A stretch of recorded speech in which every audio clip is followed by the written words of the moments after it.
This is the #1 mistake that burnt us out. And what we've done to make sure that it never happens again. Welcome to our kitchen. My name's Kieran. I'm Sarah. Also, our little baby wants to say hi. This is Kira. We love you, Kira. Okay, bye, Kira. It's in the boot of our car. It was a 4-wheel drive that we put the seats down. It wasn't like in the boot of the car.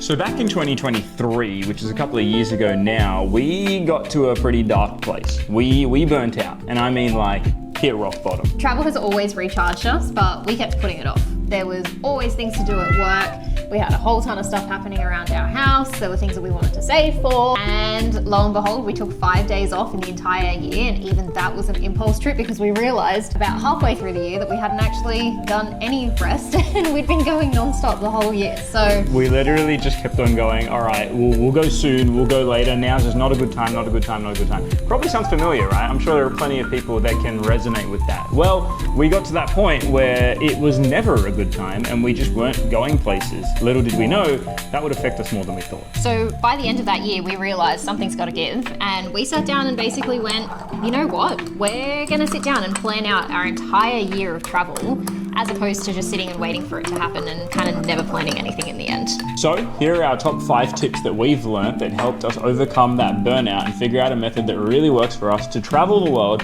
while still working full time and always having something around the corner to look forward to. Also, if you want this kind of content but in a bite-sized version, you can jump over to our Instagram or TikTok to catch it there. But this is where you get the extended edition. Director's cut. Okay, so we've got 5 tips for you plus a bonus tip at the end. And the first one is simply this: plan ahead. Figure out how much annual leave you have. Now for us in Australia, we get 4 weeks of annual leave every year. Most people would use that in one big hit or maybe 2 big hits, 2 weeks here, 2 weeks there. What we've done is we've figured out that a week is actually plenty of time to do some crazy stuff. So we split those 4 weeks into 4 one-week sections, and we use those as 4 separate trips, including international trips. You might be thinking, a week in a country, not enough? We disagree. In 2017, we only had 1 week of leave, which was 5 days off in total. Not a and lot. We managed to go to Paris for New Year's over a week. So we got some really cheap accommodation for 7 nights in Paris, and we jumped on that. But it did mean we only had to take off 5 days of leave, and in the end, including weekends, we got a total of 9 days off, and we got to explore Paris, Belgium. On the way back, we stopped over in China. Went on the Great Wall, like so part of a much layover. fun. It felt like a huge break, and yet when you look at it, it wasn't actually that many days. So definitely capitalize on the smaller breaks. Now the cool thing about doing something like this, where you're always got a week trip every quarter, is that when you get back from your holiday, you're only ever about 10 to 12 weeks tops away from your next holiday, which works great for us because as soon as we get back, we're often on the flight home and we're already planning ahead, being like, oh, okay, so we've just got back from this country. The next one is already coming up in 10 weeks. We need to basically start packing, and it is brilliant. And there is something amazing about getting back from a holiday and seeing your countdown say 0 and just being able to replace it with another one. Update, so good. Let's go take a seat for tip 2. Good idea. Tip 2, book in advance and make the most of any sale that you can. Seriously, we have had some crazy deals that we found because we booked so far ahead that it was Boxing Day of one year and we were booking for almost Boxing Day of the following year. Like, crazy forward thinking makes such a big difference. Like, we've snagged some bargains. Absolutely. And having that idea of when you want to travel based on tip 1 means that you can really take advantage of those deals. Which means the second that those deals go online, everyone else is still trying to figure things out. You're calling up Flight Centre or whoever else and being like, hey, this is where I want to go. How cheap can I go there? And you'd be surprised how often they will help you out because they want to get a sale as well. So as long as you're prepped and ready, absolute win. Now, don't make the same mistake that we did, because one time we left it too late on one of the Boxing Day sales, and it meant that Flight Centre actually had run out of the best price deals. Which we didn't know was a thing. I know, but they do usually have a limited capacity of the best prices, and then they have bandings from there. So we did still get a really good deal, but it wasn't as good as it would have been had we called maybe 2 or 3 hours earlier. Yeah, so literally jump on it as soon as you can, because when they sell out, and you want to be ahead of the game. Definitely. Other benefit of booking so far in advance is once you're locked in, right? Even when life gets busy and you go, oh man, I probably can't travel, you can, because you've booked it already. So you're locked in whether you like it or not. So absolute win right there. And it does help knowing that you've got that coming as well when life gets hard, because that's typically when you need the trip the most. Dopamine. So again, that's Black Friday sales, that's Boxing Day sales, end of financial year sales. If there is a sale, you need to be on that. This is the only way that you can travel the world on a budget, which is the best way to do it, trust us. So tip 3 is to, if possible, be as flexible as you can with your travel days. Now hello darling. In 2024, we actually got an amazing deal to go to Hawaii for a week. And we basically knew that we wanted to go to Hawaii or somewhere in August. We honestly didn't even have a location locked in. Hawaii was kind of like on one of our wish lists. So we actually found an amazing deal with Jetstar through Flight Centre. It was only because we were flexible with our dates. Yeah. Like, we knew it was August-ish because that's when our wedding anniversary is, but we were like, if it's the week of the anniversary, the week after, who really cares? And I'll tell you who cares. Flight Centre did, because the cost difference from us being flexible was thousands of dollars. So we ended up paying, what, $750 per person for return flights. And from Sydney to Hawaii and back. That's not a short flight, and we got it at that good a deal. yeah. So that was incredible, and it was purely because we just had flexibility there. So definitely recommend that one. And because we followed tip 1, which was making sure we had planned it out well in advance. You're welcome. Let's go to tip 4. Now, a quick disclaimer, we do know that obviously if you're parents with kids in school, that can be quite tricky to get out of, school and travel in non-peak times. So do what you can with this. The thing that we found is that a lot of the sales do typically allocate space and the bigger discounts for those non-peak times, because obviously they want to incentivize travel. On to tip 4. We are massive fans of traveling the world, as you've probably already figured out. We've been to 21 countries in the time that we've been married, but we also love touristing in our own home. So for us, we live in Australia. It's a big place, lots of cities, lots of states, and we want to see them all. So our tip number 4 is simply this. If you can't get international to squeeze in because of budget, because of time, even though you can do it in a week, or whatever other reason, think domestic. And sometimes that's as simple as a road trip. Which we did a couple of years ago. So we mentioned earlier that we had taken only a couple of days off in that year that we burnt out. And that was basically a road trip. We had done no planning. We literally drove and found accommodation each night as we went based on what little town we ended up in. Like literally while I'm driving, Sarah's got Airbnb open and she's trying to find accommodation. And we're like, we're gonna be in this town in like 2 hours. Let's just see. And it worked for the record. It did. We survived. It was good fun, and it did mean that it was a lot more budget. So some of the places that we found, because it was so last minute as far as booking as well, I think we were about $80 or $90 per night. So we had a lot of fun, and it was a very quick trip. So again, just 5 days off, but we were able to make the most of it. And you can even do a lot of sightseeing, a lot of activities that are free. So there are some amazing hikes. You can see some of Australia's big things. If you don't know about that, definitely check that out, because they've got a few around the country. There's a big prawn. There's a big prawn.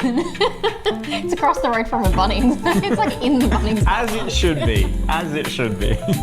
But you can do a lot of things. Like, it doesn't always have to be an expensive thing to necessarily be worthwhile. So have a think about that as well. We absolutely love to travel domestic. The only place that we haven't been to as far as states in Australia now is Tasmania, so we're coming for you, Tassie. Absolutely. We're coming. We had it booked, but then COVIDed, so.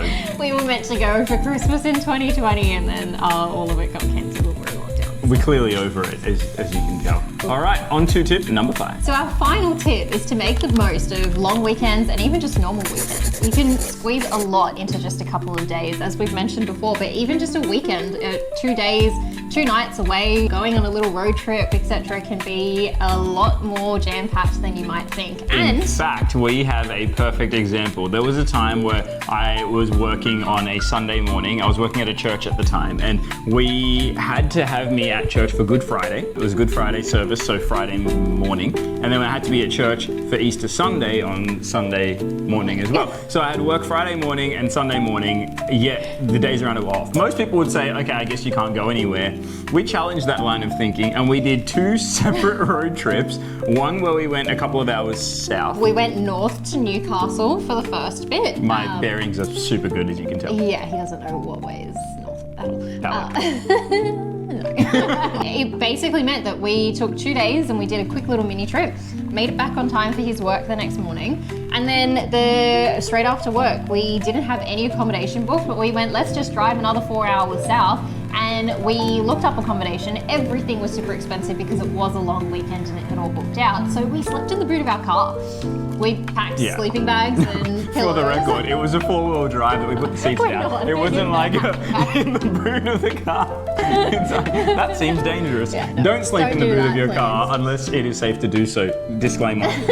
But yeah, we squeezed 2 different road trips into the one weekend without me missing work. We literally had the suitcases in the car. So we were like from one trip, went to work, to church, did the service, and then left from there and then went straight for the next road trip. Yeah. It was incredible. Cost next to nothing. Yeah. Like, we did it super cheap as well. Petrol basically is the main cost. And it meant that even when we had every excuse to not take that holiday, we took that holiday times 2. And we still have the memories for it today. So absolute win. Big tip for you right there. And also last year for my birthday, it was my 30th, and I really didn't know if we'd be able to squeeze one in, but we actually watched this amazing movie called Here. I think it's on Prime, but it was one of those... You need to watch it. It's so good. Definitely recommend watching it if you haven't already. But it's one of those movies where we literally finished it and we weren't at that point anticipating any other travel for the year because I had a bit of, you know, I didn't have too much security in my role at the time, and we've said, well, you know, should we be a bit more conservative with our travel Funds this are year? tight, like all the reasons that you've probably said to yourself countless times, right? It's just kind of like, can't do it because of X. Yeah, well, that was us. And we ended up watching that movie, and literally on that sofa right there, after watching, we said, you know what, we're doing this. Life is too short, tomorrow isn't guaranteed, so let's just do it. Let's just book this trip. Fiji from Sydney is like a 4-hour flight, so basically domestic. We went to Fiji for 5 nights, and the flights were actually remarkably well priced. And we booked it that same night. Like, we watched the movie at night, and then before we got off the couch, we put out our phones, found a good deal, booked it, because we just went with the logic of, if we don't do it now, when will we? And we're so glad we did. Like, literally, amazing trip. So glad we went. Definitely going to go back. We loved Fiji. Yes, and in the end, because we used 2 weekend days, I only took 3 days of leave. So it was a very jam-packed trip, but again, you can do a lot in a short amount of time. So don't underestimate what you can do with a good weekend. Yeah, it's also so worth it to have a jam-packed trip. I know some people are like, oh, but I just want to lounge around. Lounge around at home, bro. What are you doing? Like, you don't go somewhere, just go explore, eat the food, meet the people, experience the culture, go to the beach, all the things. Learn the history. But if it's so you can like lie in bed with a good book, you have a bed at home, all right?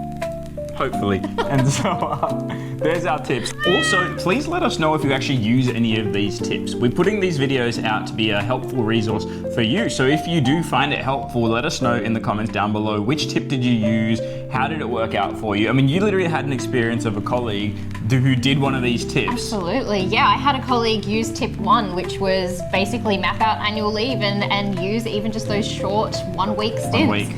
She wanted to go somewhere and said, look, I probably won't be able to take enough leave, we won't be able to get it organised, etc. And in the end, I shared our Paris story about going for a week and that being an amazing trip. And you know, it was just 5 days of leave, but we still have all of those memories. And she actually messaged me afterwards and said she's done that. So I absolutely love hearing those stories of people who have been able to use those tips. So please share that. We would love to hear from you. Absolutely, we would. Also, this is a different cat from the cat at the start of the video, for those of you that were paying enough attention. That is a wrap from us, but we have one little cheeky bonus tip for you, and that is if you want to stay up to date with all the travel tips and all that kind of cool stuff, well, guess what? This channel exists for you. It's at Sarah and Kieran. We're on all the socials. We've got some bite-sized forms over on our TikTok, our Instagram, our Twitter, our Facebook, and then right here on YouTube, where there'll be some shorts and also some long form like this where you can get to know us a little bit more. But thank you for joining us and having a cup of coffee with us on this fine day, and we hope to see you in the next one. Happy traveling. Bye. In 2024. And how we put it. Put it off. I had some Which are Instagram, TikTok, short form. So the first of our 5 tips is this. Why did you stop talking? Because I forgot what the first tip was. So our final tip is to make the most of weekends and long weekends. I thought you were going to say more than that. No.